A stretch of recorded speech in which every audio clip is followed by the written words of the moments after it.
কই মাছ কাটতে যাওয়ার সবচেয়ে বড় সমস্যা হচ্ছে কইয়ের শক্ত কাটাতে আমাদের হাত ছিলে যেতে থাকে। তো কইয়ের এই শক্ত কাটা থেকে কিভাবে আমরা বেঁচে খুব সুন্দরভাবে নির্ঝঞ্ঝাটে কই মাছ কাটতে পারি সেটাই আজকে আমি আপনাদের সাথে শেয়ার করব। আপনারা যখনই মাছ কিনে আনবেন প্রথমে এগুলোকে একটু লবণ দিয়ে ঢেকে রাখবেন 2-3 মিনিট। 2-3 মিনিট ঢেকে রাখার পরে দেখবেন মাছগুলো বেশ শান্ত হয়ে এসেছে, আর অতটা লাফালাফি করছে না আগের মতো।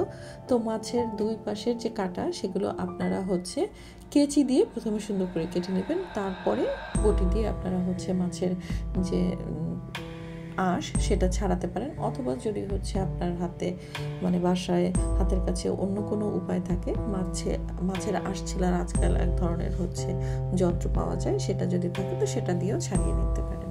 তো এভাবে সব মিলিয়ে আমাদের এই 50টা মাছ, আজকে আমি 50টা মাছ এনেছিলাম সকালে, তো এগুলো কাটতে সব মিলিয়ে প্রায় 14 মিনিটের একটু বেশি লেগেছে।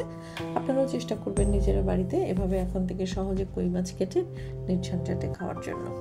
ধন্যবাদ সবাইকে, ভালো থাকেন।